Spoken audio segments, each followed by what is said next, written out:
النازعات نام پہلے ہی لفظ والنازعات سے ماخوذ ہے۔ زمانہ نزول حضرت عبداللہ بن عباس کا بیان ہے کہ یہ سورہ نبا اما یتساءلون کے بعد نازل ہوئی ہے۔ اس کا مضمون بھی یہی بتا رہا ہے کہ یہ ابتدائی زمانے کی نازل شدہ سورتوں میں سے ہے۔ موضوع اور مضمون اس کا موضوع قیامت اور زندگی بعد موت کا اس بات ہے، اور ساتھ ساتھ اس بات پر تنبیہ بھی کہ خدا کے رسول کو جھٹلانے کا انجام کیا ہوتا ہے۔ آغاز کلام میں موت کے وقت جان نکالنے والے اور اللہ کے احکام کو بلا تاخیر بجا لانے والے اور حکم الہی کے مطابق ساری کائنات کا انتظام کرنے والے فرشتوں کی قسم کھا کر یہ یقین دلایا گیا ہے کہ قیامت ضرور واقع ہوگی اور موت کے بعد دوسری زندگی ضرور پیش آ کر رہے گی، کیونکہ جن فرشتوں کے ہاتھوں آج جان نکالی جاتی ہے انہی کے ہاتھوں دوبارہ جان ڈالی بھی جا سکتی ہے، اور جو فرشتے آج اللہ کے حکم کی تعمیل بلا تاخیر بجا لاتے اور کائنات کا انتظام چلاتے ہیں، وہی فرشتے کل اسی خدا کے حکم سے کائنات کا یہ نظام درہم برہم بھی کر سکتے ہیں اور ایک دوسرا نظام قائم بھی کر سکتے ہیں۔ اس کے بعد لوگوں کو بتایا گیا ہے کہ یہ کام جسے تم بالکل ناممکن سمجھتے ہو، اللہ تعالیٰ کے لیے سرے سے کوئی دشوار کام ہی نہیں ہے جس کے لیے کسی بڑی تیاری کی ضرورت ہو۔ بس ایک جھٹکا دنیا کے اس نظام کو درہم برہم کر دے گا، اور ایک دوسرا جھٹکا اس کے لیے بالکل کافی ہوگا کہ دوسری دنیا میں یکا یک تم اپنے آپ کو زندہ موجود پاؤ۔ اس وقت وہی لوگ جو اس کا انکار کر رہے تھے خوف سے کانپ رہے ہوں گے، اور سہمی ہوئی نگاہوں سے وہ سب کچھ ہوتے دیکھ رہے ہوں گے جس کو وہ اپنے نزدیک ناممکن سمجھتے تھے۔ پھر حضرت موسیٰ اور فرعون کا قصہ مختصراً بیان کر کے لوگوں کو خبردار کیا گیا ہے کہ رسول کو جھٹلانے اور اس کی ہدایت اور رہنمائی کو رد کرنے اور چال بازیوں سے اس کو شکست دینے کی کوشش کا کیا انجام فرعون دیکھ چکا ہے۔ اس سے عبرت حاصل کر کے اس روش سے باز نہ آؤگے تو وہی انجام تمہیں بھی دیکھنا پڑے گا۔ اس کے بعد آیت 27 سے 33 تک آخرت اور حیات بعد الموت کے دلائل بیان کیے گئے ہیں۔ اس سلسلے میں پہلے منکرین سے پوچھا گیا ہے کہ تمہیں دوبارہ پیدا کر دینا زیادہ سخت کام ہے یا اس عظیم کائنات کو پیدا کرنا جو عالم بالا میں اپنے بے حد و حساب ستاروں اور سیاروں کے ساتھ پھیلی ہوئی ہے۔ جس خدا کے لیے یہ کام مشکل نہ تھا اس کے لیے تمہاری بار دیگر تخلیق آخر کیوں مشکل ہوگی؟ صرف ایک فقرے میں امکان آخرت کی یہ مسکت دلیل پیش کرنے کے بعد زمین اور اس سر و سامان کی طرف توجہ دلائی گئی ہے جو زمین میں انسان اور حیوان کی زیست کے لیے فراہم کیا گیا ہے، اور جس کی ہر چیز اس بات کی شہادت دے رہی ہے کہ وہ بڑی حکمت کے ساتھ کسی نہ کسی مقصد کو پورا کرنے کے لیے بنائی گئی ہے۔ یہ اشارہ کر کے اس سوال کو انسان کی عقل پر چھوڑ دیا گیا ہے کہ وہ خود اپنی جگہ سوچ کر رائے قائم کرے کہ آیا اس حکیمانہ نظام میں انسان جیسی مخلوقات کو اختیارات اور ذمہ داریاں سونپ کر اس کا محاسبہ کرنا زیادہ مقتضائے حکمت نظر آتا ہے، یا یہ کہ وہ زمین میں ہر طرح کے کام کر کے مر جائے اور خاک میں مل کر ہمیشہ کے لیے فنا ہو جائے اور کبھی اس سے حساب نہ لیا جائے کہ ان اختیارات کو اس نے کیسے استعمال کیا اور ان ذمہ داریوں کو کس طرح ادا کیا۔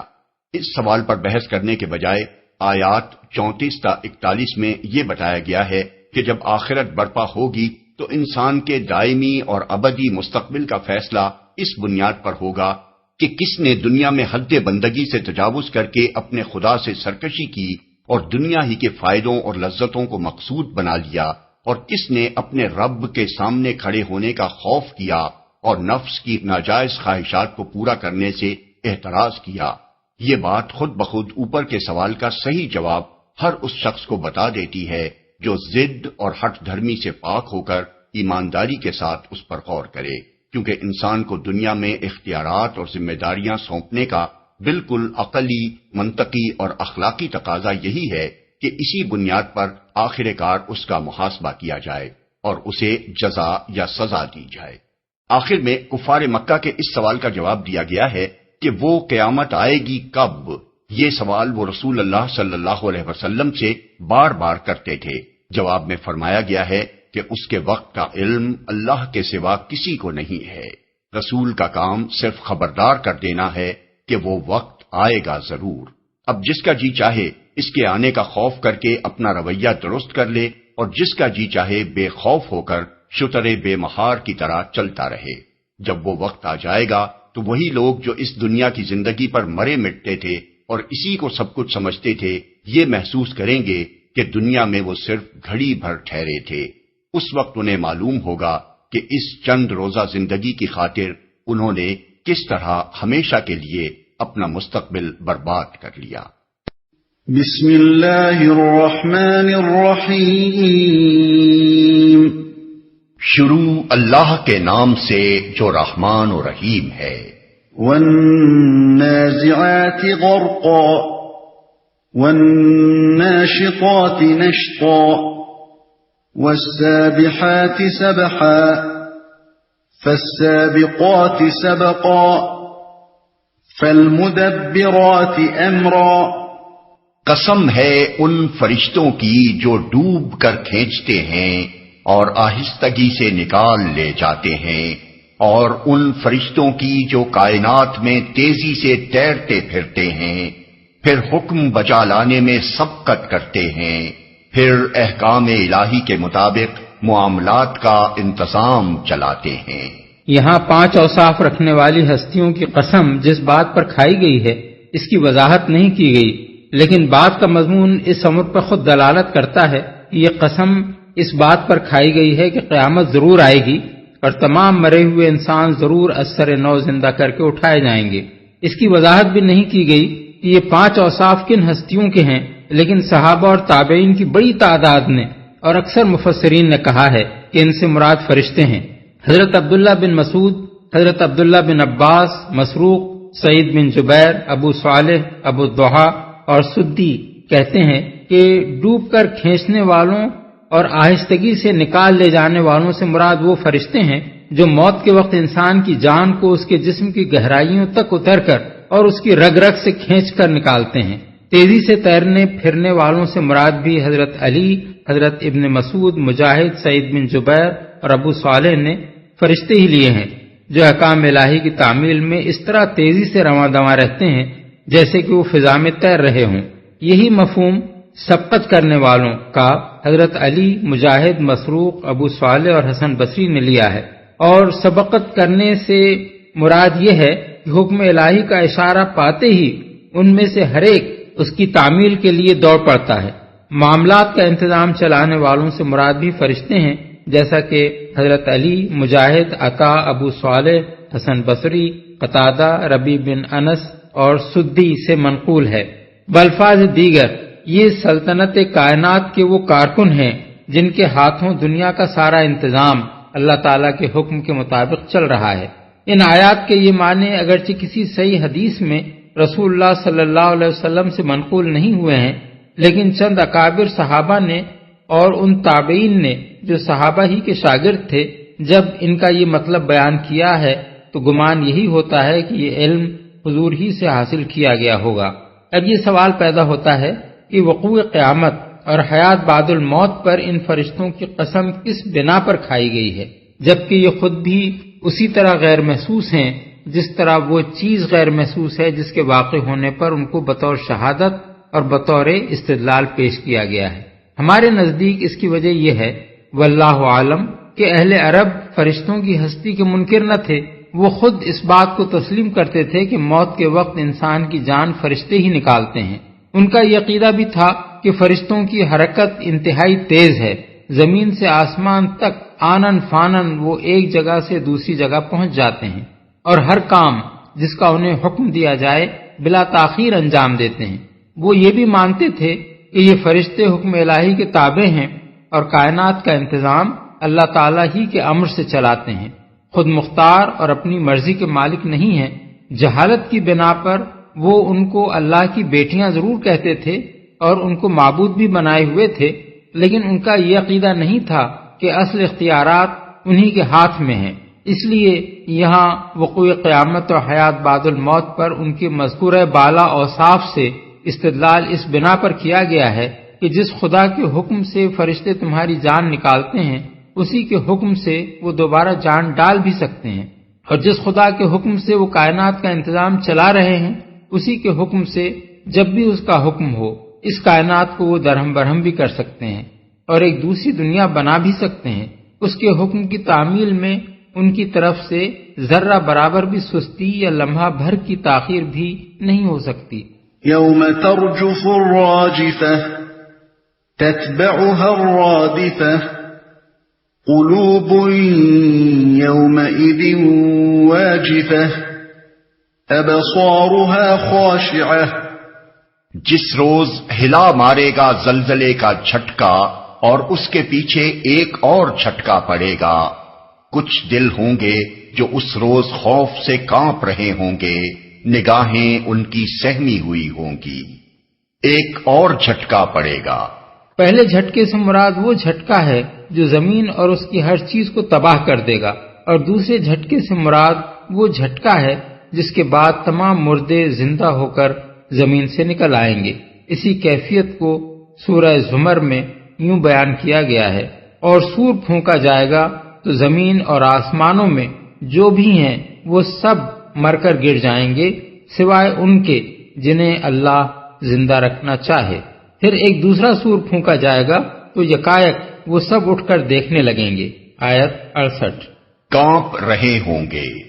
کچھ دل کے الفاظ اس لیے استعمال کیے گئے ہیں کہ قرآن مجید کے روح سے صرف کفار و فجار اور منافقین ہی پر قیامت کے روز ہول طاری ہوگا، مومنین صالحین اس ہول سے محفوظ ہوں گے۔ سورہ انبیاء میں ان کے متعلق فرمایا گیا ہے کہ وہ انتہائی گھبراہٹ کا وقت ان کو ذرا پریشان نہ کرے گا، اور ملائکہ بڑھ کر ان کو ہاتھوں ہاتھ لیں گے کہ یہ تمہارا وہی دن ہے جس کا تم سے وعدہ کیا جاتا تھا۔ آیت 103۔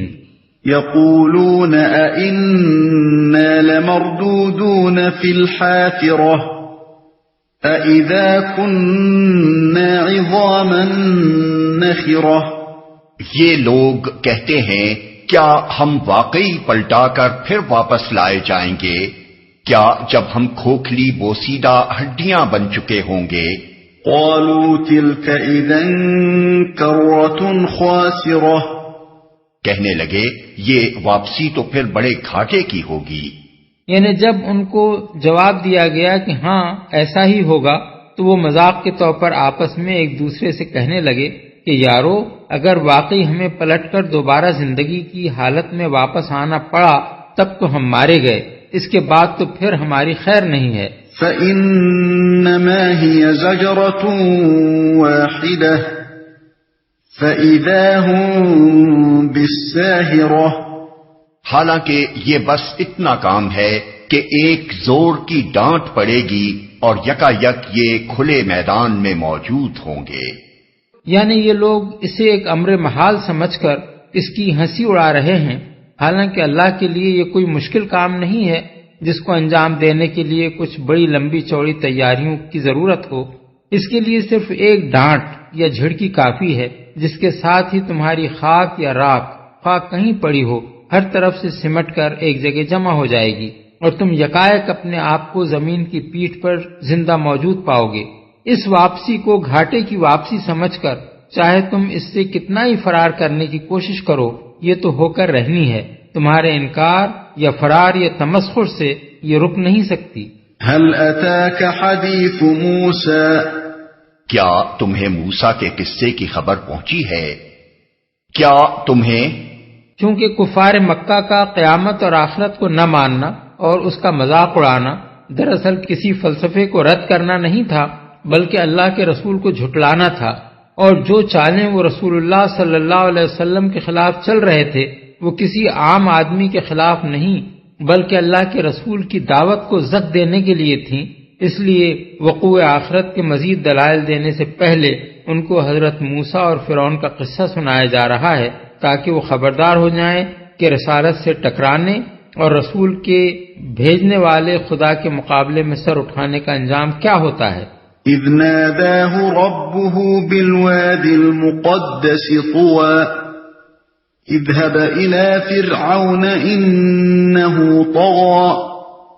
فقل هل لك إلى أن تزكى وأهديك إلى ربك فتخشى جب اس کے رب نے اسے طوا کی مقدس وادی میں پکارا تھا کہ فرعون کے پاس جا، وہ سرکش ہو گیا ہے، اور اس سے کہہ کیا تو اس کے لیے تیار ہے کہ پاکیزگی اختیار کرے اور میں تیرے رب کی طرف تیری رہنمائی کروں، تو اس کا خوف تیرے اندر پیدا ہو۔ مقدس وادی،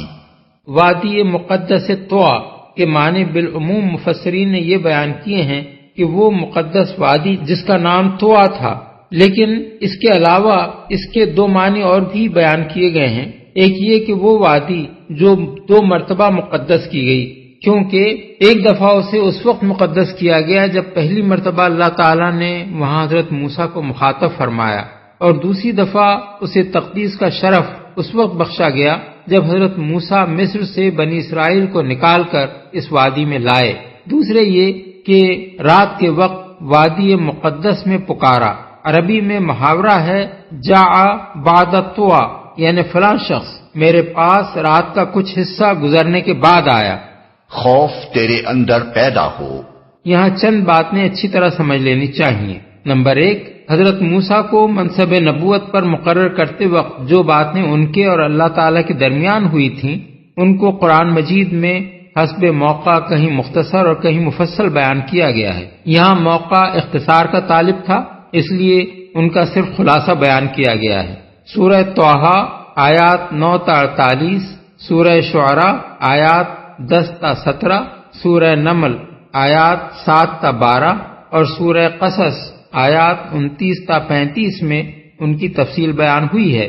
نمبر 2، فرعون کی جس سرکشی کا یہاں ذکر کیا گیا ہے، اس سے مراد بندگی کی حد سے تجاوز کر کے خالق اور خلق دونوں کے مقابلے میں سرکشی کرنا ہے۔ خالق کے مقابلے میں اس کی سرکشی کا ذکر تو آگے آ رہا ہے کہ اس نے اپنی رعیت کو جمع کر کے اعلان کیا کہ میں تمہارا سب سے بڑا رب ہوں، اور خلق کے مقابلے میں اس کی سرکشی یہ تھی کہ اس نے اپنی مملکت کے باشندوں کو مختلف گروہوں اور طبقوں میں بانٹ رکھا تھا۔ کمزور طبقوں پر وہ سخت ظلم و ستم ڈھا رہا تھا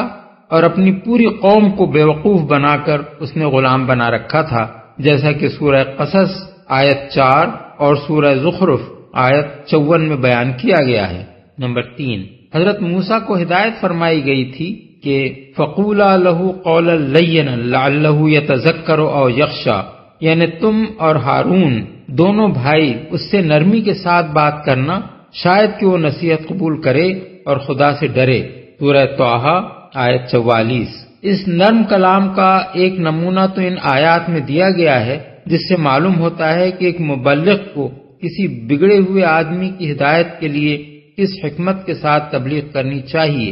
دوسرے نمونے سورہ طٰہٰ آیات 49 تا 52،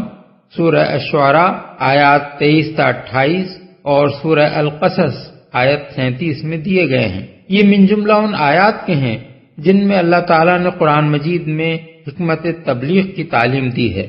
نمبر 4، حضرت موسیٰ صرف بنی اسرائیل کے رہائی کے لیے ہی فرعون کے پاس نہیں بھیجے گئے تھے جیسا کہ بعض لوگوں کا خیال ہے، بلکہ ان کی بعثت کا پہلا مقصد فرعون اور اس کی قوم کو راہ راست دکھانا تھا، اور دوسرا مقصد یہ تھا کہ اگر وہ راہ راست قبول نہ کرے تو بنی اسرائیل کو، جو اصل میں ایک مسلمان قوم تھے، اس کی غلامی سے چھڑا کر مصر سے نکال لائیں۔ یہ بات ان آیات سے بھی ظاہر ہوتی ہے کیونکہ ان میں سرے سے بنی اسرائیل کے رہائی کا ذکر ہی نہیں ہے، بلکہ حضرت موسیٰ کو فرعون کے سامنے صرف حق کی تبلیغ پیش کرنے کا حکم دیا گیا ہے، اور ان مقامات سے بھی اس کا ثبوت ملتا ہے جہاں حضرت موسیٰ نے تبلیغ اسلام بھی کی ہے اور بنی اسرائیل کی رہائی کا مطالبہ بھی فرمایا ہے۔ مثلا ملاحظہ ہو سورہ الاعراف آیات 104 اور 105، سورہ طٰہٰ آیات 47 تا 52، سورہ شعراء آیات 16، 17 اور 23 تا 28۔ نمبر 5، یہاں پاکیزگی یعنی تزکی اختیار کرنے کا مطلب عقیدے اور اخلاق اور اعمال کی پاکیزگی اختیار کرنا یا دوسرے الفاظ میں اسلام قبول کر لینا ہے۔ ابن زید کہتے ہیں کہ قرآن میں جہاں بھی تزکی کا لفظ استعمال ہوا ہے وہاں اس سے مراد اسلام قبول کرنا ہی ہے، چنانچہ وہ مثال میں قرآن مجید کی حسب ذیل 3 آیات کو پیش کرتے ہیں۔ وَذَلِكَ جَزَاءُ مَن تَزَكَّىٰ، اور یہ جزا ہے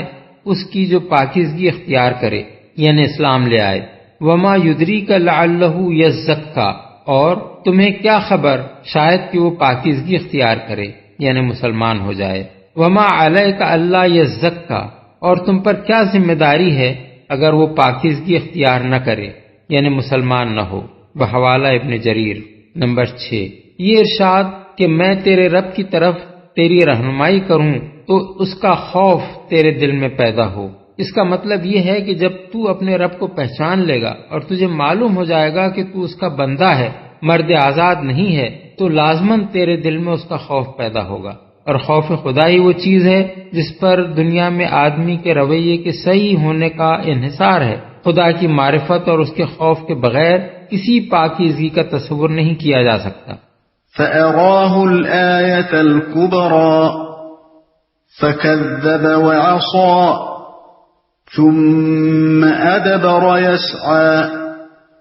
فَحَشَرَ فَنَادَى فَقَالَ أَنَا رَبُّكُمُ الْأَعْلَى فَأَخَذَهُ اللَّهُ نَكَالَ الْآخِرَةِ وَالْأُولَى إِنَّ فِي ذَلِكَ لَعِبْرَةً لِمَن يَخْشَى۔ پھر موسیٰ نے فرعون کے پاس جا کر اس کو بڑی نشانی دکھائی، مگر اس نے جھٹلا دیا اور نہ مانا۔ پھر چال بازیاں کرنے کے لیے پلٹا اور لوگوں کو جمع کر کے اس نے پکار کر کہا، میں تمہارا سب سے بڑا رب ہوں۔ آخر کار اللہ نے اسے آخرت اور دنیا کے عذاب میں پکڑ لیا۔ در حقیقت اس میں بڑی عبرت ہے ہر اس شخص کے لیے جو ڈرے۔ بڑی نشانی سے مراد عصا کا اژدہا بن جانا ہے، جس کا ذکر قرآن مجید میں متعدد مقامات پر کیا گیا ہے۔ ظاہر ہے کہ اس سے بڑی نشانی اور کیا ہو سکتی ہے کہ ایک بے جان لاٹھی سب دیکھنے والوں کی آنکھوں کے سامنے علانیہ اژدہا بن جائے، جادوگر اس کے مقابلے میں لاٹھیوں اور رسیوں کے جو مصنوعی اژدہے بنا کر دکھائیں ان سب کو وہ نگل جائے، اور پھر حضرت موسیٰ جب اس کو پکڑ کر اٹھا لیں تو وہ پھر لاٹھی کی لاٹھی بن کر رہ جائے۔ یہ اس بات کی صریح علامت تھی کہ وہ اللہ رب العالمین ہی ہے جس کی طرف سے حضرت موسیٰ بھیجے گئے ہیں۔ پلٹا،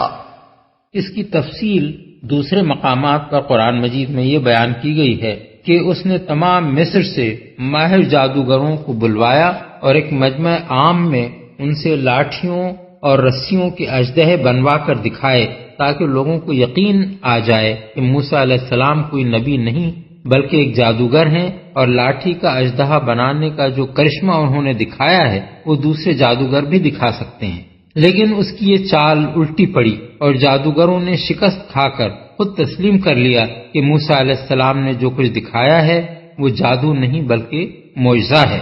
سب سے بڑا رب ہوں۔ فرعون کا یہ دعویٰ کئی مقامات پر قرآن مجید میں بیان کیا گیا ہے۔ ایک موقع پر اس نے حضرت موسیٰ سے کہا کہ اگر تم نے میرے سوا کسی اور کو خدا بنایا تو میں تمہیں قید کر دوں گا، سورہ شعراء آیت 29۔ ایک اور موقع پر اس نے اپنے دربار میں لوگوں کو خطاب کر کے کہا، اے سرداران قوم، میں نہیں جانتا کہ میرے سوا تمہارا کوئی اور خدا بھی ہے، سورہ القصص آیت 38۔ ان ساری باتوں سے فرعون کا یہ مطلب نہ تھا اور نہیں ہو سکتا تھا کہ وہی کائنات کا خالق ہے اور اسی نے یہ دنیا پیدا کی ہے۔ یہ مطلب بھی نہ تھا کہ وہ اللہ تعالیٰ کی ہستی کا منکر اور خود رب العالمین ہونے کا مدعی تھا۔ یہ مطلب بھی نہ تھا کہ وہ صرف اپنے آپ ہی کو مذہبی معنوں میں لوگوں کا معبود قرار دیتا تھا۔ قرآن مجید ہی میں اس بات کی شہادت موجود ہے کہ جہاں تک مذہب کا تعلق ہے وہ خود دوسرے معبودوں کی پرستش کرتا تھا۔ چنانچہ اس کے اہل دربار ایک موقع پر اس کو مخاطب کر کے کہتے ہیں کہ کیا آپ موسیٰ اور اس کی قوم کو یہ آزادی دیتے چلے جائیں گے کہ وہ ملک میں فساد پھیلائیں اور آپ کو اور آپ کے معبودوں کو چھوڑ دیں، سورہ الاعراف آیت 127۔ اور قرآن میں فرعون کا یہ قول بھی نقل کیا گیا ہے کہ اگر موسیٰ خدا کا بھیجا ہوا ہوتا تو کیوں نہ اس پر سونے کے کنگن اتارے گئے یا اس کے ساتھ ملائکہ اس کی اردلی میں کیوں نہ آئے، سورہ زخرف آیت 53۔ بس در حقیقت وہ مذہبی معنی میں نہیں بلکہ سیاسی معنی میں اپنے آپ کو الہ اور رب اعلیٰ کہتا تھا، یعنی اس کا مطلب یہ تھا کہ اقتدار اعلیٰ کا مالک میں ہوں میرے سوا کسی کو میری مملکت میں حکم چلانے کا حق نہیں ہے، اور میرے اوپر کوئی بالاتر طاقت نہیں ہے جس کا فرمان یہاں جاری ہو سکتا ہو۔ ہر اس شخص کے لیے جو ڈرے، یعنی خدا کے رسول کو جھٹلانے کے اس انجام سے ڈرے جو فرعون دیکھ چکا ہے۔ أَأَنْتُمْ أَشَدُّ خَلْقًا أَمِ السَّمَاءُ بَنَاهَا رَفَعَ سَمْكَهَا فَسَوَّاهَا وَأَغْطَشَ لَيْلَهَا وَأَخْرَجَ ضُحَاهَا وَالْأَرْضَ بَعْدَ ذَلِكَ دَحَاهَا أَخْرَجَ مِنْهَا مَاءَهَا وَمَرْعَاهَا وَالْجِبَالَ أَرْسَاهَا مَتَاعًا لَكُمْ وَلِأَنْعَامِكُمْ۔ کیا تم لوگوں کی تخلیق زیادہ سخت کام ہے یا آسمان کی؟ اللہ نے اس کو بنایا، اس کی چھت خوب اونچی اٹھائی، پھر اس کا توازن قائم کیا اور اس کی رات ڈھانکی اور اس کا دن نکالا۔ اس کے بعد زمین کو اس نے بچھایا، اس کے اندر سے اس کا پانی اور چارہ نکالا، اور پہاڑ اس میں گاڑ دیے سامان زیست کے طور پر تمہارے لیے اور تمہارے مویشیوں کے لیے۔ کیا اب قیامت اور حیات بعد الموت کے ممکن اور مقتضائے حکمت ہونے کے دلائل بیان کیے جا رہے ہیں۔ یا آسمان کی؟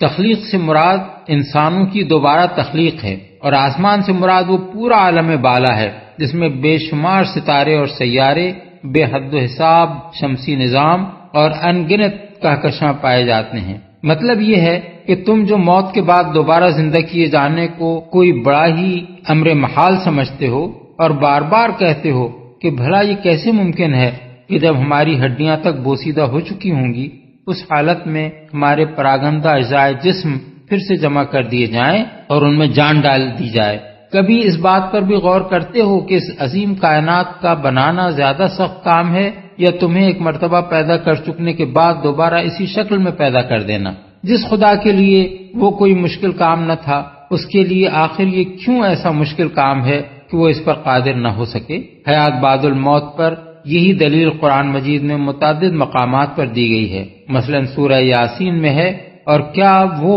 جس نے آسمانوں اور زمین کو بنایا اس پر قادر نہیں ہے کہ ان جیسوں کو پھر سے پیدا کر دے؟ کیوں نہیں، وہ تو بڑا زبردست خالق ہے، تخلیق کے کام کو خوب جانتا ہے۔ آیت 81۔ اور سورہ مومن میں فرمایا، یقیناً آسمانوں اور زمین کو پیدا کرنا انسانوں کو پیدا کرنے سے زیادہ بڑا کام ہے، مگر اکثر لوگ جانتے نہیں ہیں۔ آیت 57۔ اس کا دن نکالا۔ رات اور دن کو آسمان کی طرف منسوب کیا گیا ہے کیونکہ آسمان کا سورج غروب ہونے سے ہی رات آتی ہے اور اسی کے طلوع ہونے سے دن نکلتا ہے۔ رات کے لیے ڈھانکنے کا لفظ اس معنی میں استعمال کیا گیا ہے کہ سورج غروب ہونے کے بعد رات کی تاریکی اس طرح زمین پر چھا جاتی ہے جیسے اوپر سے اس پر پردہ ڈال کر ڈھانک دیا گیا ہو۔ زمین کو اس نے بچھایا۔ اس کے بعد زمین کو بچھانے کا مطلب یہ نہیں ہے کہ آسمان کی تخلیق کے بعد اللہ تعالیٰ نے زمین پیدا کی، بلکہ یہ ایسا ہی طرز بیان ہے جیسے ہم ایک بات کا ذکر کرنے کے بعد کہتے ہیں پھر یہ بات غور طلب ہے۔ اس سے مقصود ان دونوں باتوں کے درمیان واقعاتی ترتیب بیان کرنا نہیں ہوتا کہ پہلے یہ بات ہوئی اور اس کے بعد دوسری بات، بلکہ مقصود ایک بات کے بعد دوسری بات کی طرف توجہ دلانا ہوتا ہے، اگرچہ دونوں ایک ساتھ پائی جاتی ہوں۔ اس طرز بیان کی متعدد نظیریں خود قرآن میں موجود ہیں۔ مثلا سورہ قلم میں فرمایا وَتُلِّمْ بَعْدَ ذَلِكَ زَنِيمٌ، یعنی جفاکار ہے اور اس کے بعد بداصل۔ اس کا یہ مطلب نہیں ہے کہ پہلے وہ جفاکار بنا اور اس کے بعد بداصل ہوا، بلکہ مطلب یہ ہے کہ وہ شخص جفاکار ہے اور اس پر مزید یہ کہ بد اصل بھی ہے۔ اسی طرح سورہ بلد میں فرمایا فَكُّ رَقَبَةٍ إِلَى آخِرِهِ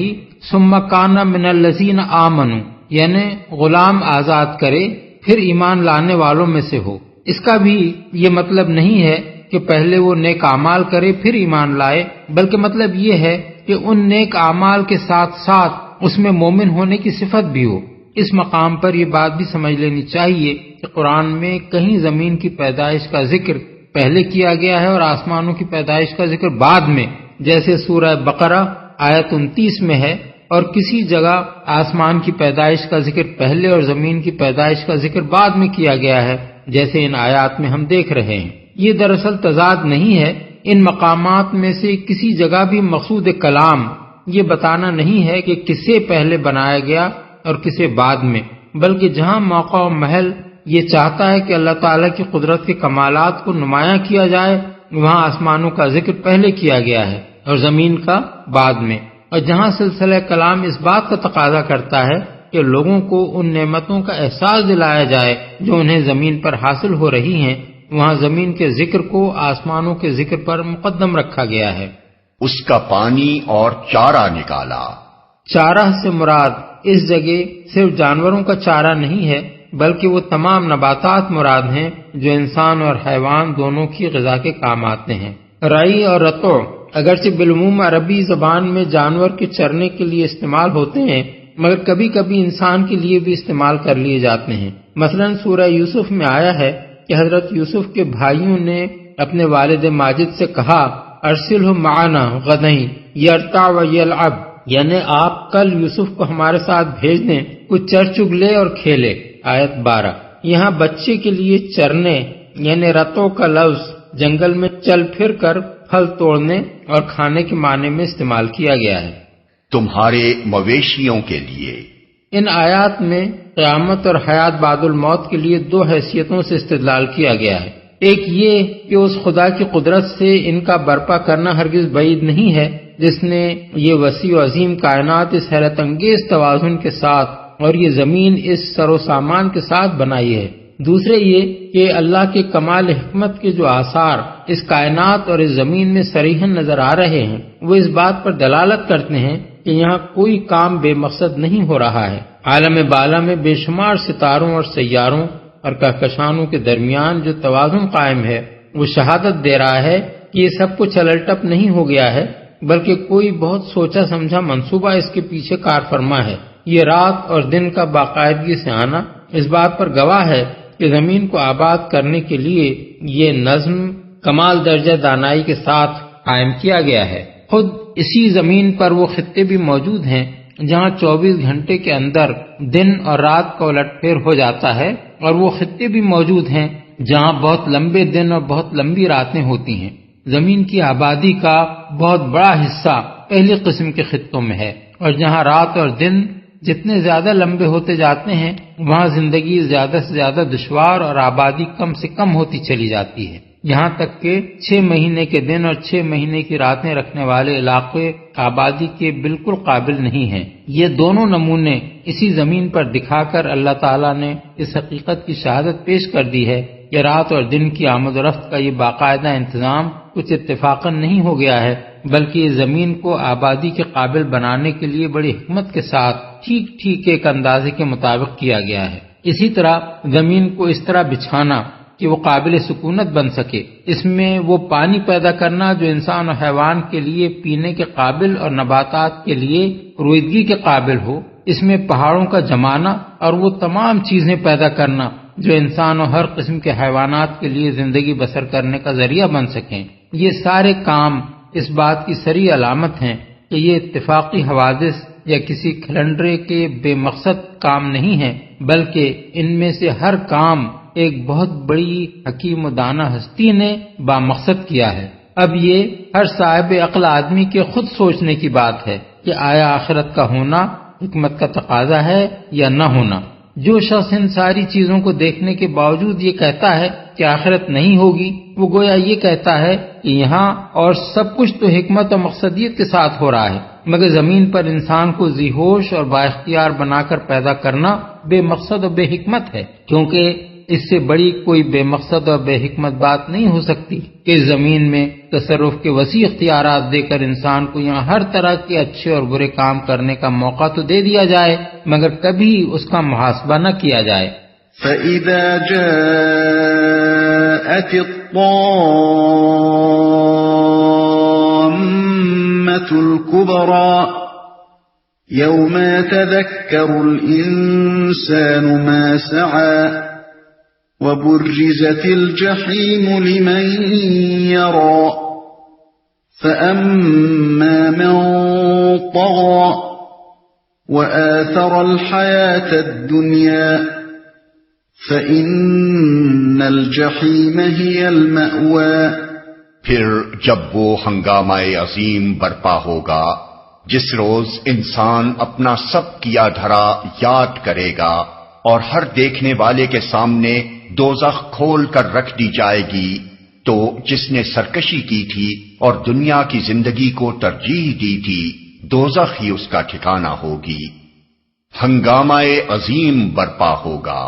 اس سے مراد ہے قیامت، اور اس کے لیے الطامۃ الکبریٰ یہ الفاظ استعمال کیے گئے ہیں۔ طامہ بجائے خود کسی ایسی بڑی آفت کو کہتے ہیں جو سب پر چھا جائے، اس کے بعد اس کے لیے کبریٰ کا لفظ مزید استعمال کیا گیا ہے، جس سے خود بخود یہ ظاہر ہوتا ہے کہ اس کی شدت کا تصور دلانے کے لیے محض لفظ طامہ بھی کافی نہیں ہے۔ کیا دھرا یاد کرے گا، یعنی جب انسان دیکھ لے گا کہ وہی محاسبے کا دن آ گیا ہے جس کی اسے دنیا میں خبر دی جا رہی تھی، تو قبل اس کے کہ اس کا نامہ اعمال اس کے ہاتھ میں دیا جائے، اسے ایک ایک کر کے اپنی وہ سب حرکتیں یاد آنے لگیں گی جو وہ دنیا میں کر کے آیا ہے۔ بعض لوگوں کو یہ تجربہ خود اس دنیا میں بھی ہوتا ہے کہ اگر یکایک کسی وقت وہ کسی ایسے خطرے سے دوچار ہو جاتے ہیں جس میں موت ان کو بالکل قریب کھڑی نظر آنے لگتی ہے، تو اپنی پوری زندگی کی فلم ان کی چشم تصور کے سامنے یکلخ پھر جاتی ہے۔ وَأَمَّا مَنْ خَافَ مَقَامَ رَبِّهِ وَنَهَى النَّفْسَ عَنِ الْهَوَى فَإِنَّ الْجَنَّةَ هِيَ الْمَأْوَى،